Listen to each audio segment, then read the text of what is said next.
Welcome to Chatting with United Providers of Health. I'm your host for the evening, Carolyn Mayo, Managing Partner of the United Providers of Health. I'd like to give a special shout out to Jerome Brown, who's in the audience today and sitting as a special guest. United Providers of Health is a IPA, an Independent Providers Association. Our goal is to address the social determinants of health in rural and underserved areas. Today on the show, we have Lucretia Wooten, who's the President and CEO of MECTA in Eastern North Carolina. Thank you, Ms. Wooten, for being on the show today. My pleasure. Happy to be here. Ms. Wooten, how long have you been in business? 15 years now. And what are the services that you provide? Well, we provide mental health and substance abuse services to adolescents and adults. Some of the services that we do now, SACOT and IOP, these are day programs for people with substance use disorders. We have a variety of mental health services starting from outpatient therapy all the way to services that we can do in the community, such as individual support. We've added supported employment. And recently we decided to launch a little bit of a residential department because we deal with a high population of homeless people, and so we've added AFL and community living and facility services over the last 6 months. That's very impressive, very impressive. You're doing a lot for this population. And where are the services provided? Well, we are in a variety of counties, just to name a few: Edgecombe, Nash, Pitt, Halifax, Bertie, Martin, and we are going to launch in Franklin County in the Warren County area in probably the next 90 days. Impressive, impressive. Okay, so with your providing community support, individual support, and a plethora of other services, why is whole person care important to the community and to your business? Well, over the years, we've always said that we needed to treat the whole man. And with that being said, we could have people come to us and they may request outpatient therapy, and that's fine. But then when they get to us, they may need housing. They may need transportation to get back and forth to the doctor. They may need food, utility services. And if you got a therapist, they don't do that. Exactly. So how does MACTA address the whole person?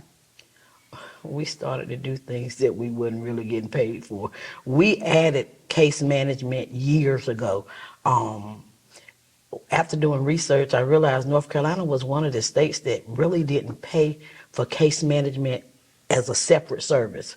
So what they would say, it's all in the service definition. So we had to do it because before you treat these people, you got to get them to their basic everyday needs. Addressing all of those social determinants of health. Yes.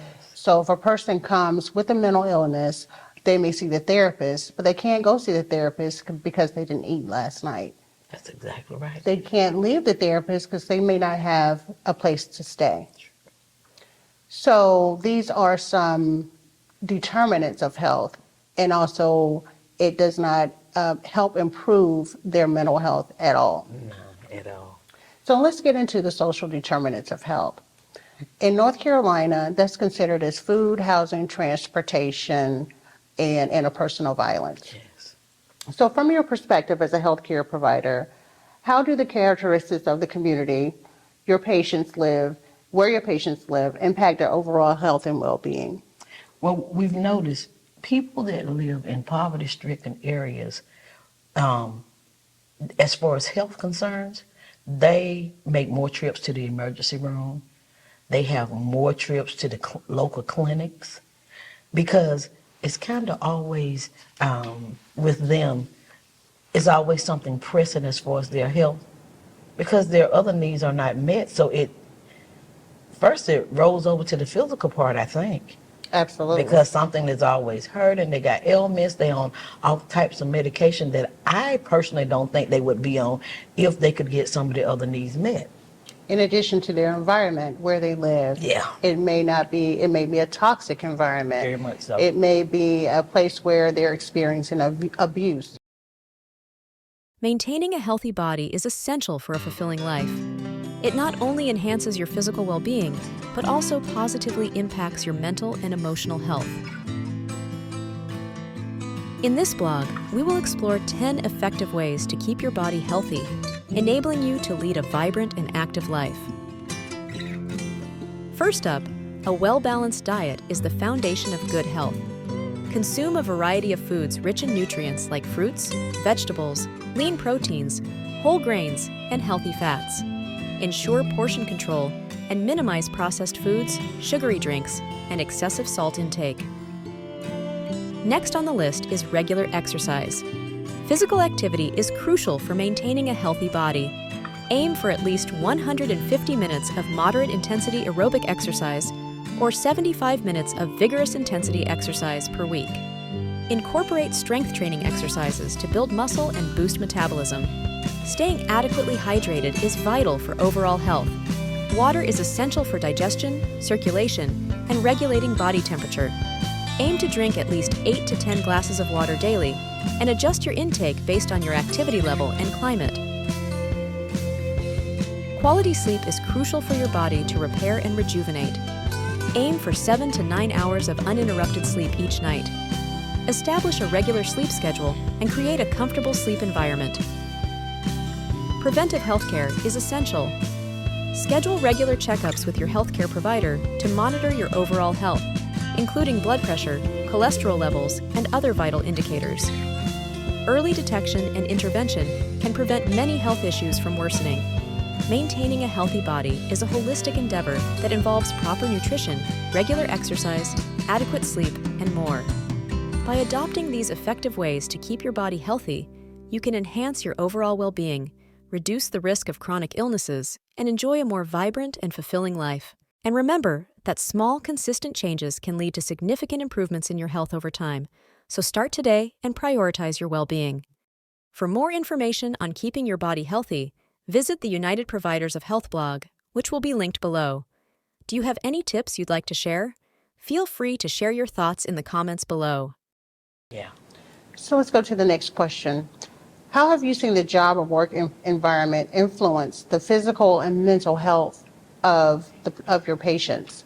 Well, even before we started to do supported employment, we were adding a little bit of a employment piece to our psychosocial rehabilitation, which is our day program, and that's strictly for mental health consumers and substance abuse consumers as well. But we started to give them, we do a work order day. We do the clubhouse model. So we noticed that even if they were doing jobs that they wasn't getting paid for, it was something that meant so much to them. It changed their whole way of thinking.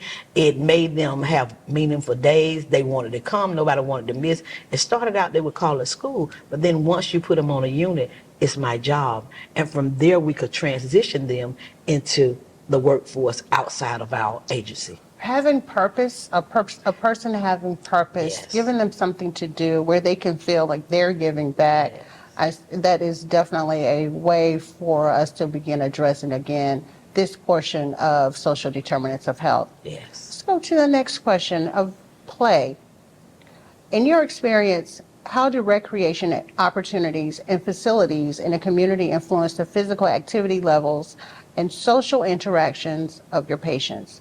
Well, there again, people that don't have anything to do, their mindset go another way. So if there's nothing in the community to bring them with other people, and because a lot of people have to be taught how to socialize. Exactly. So if you don't have any activities for them to do, a lot of times, and an idle mind can be the devil's workshop. So things that they normally wouldn't do, it'll come into play because there's nothing constructive for them to do. So they get destructive, so to speak. Entertainment, that's the big thing.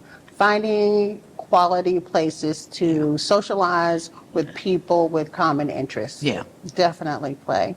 Last question relating to our social determinants of health is your age. Where people age. How do the available services and support systems in the community affect the aging experience and overall quality of life for older adults, based on your observations?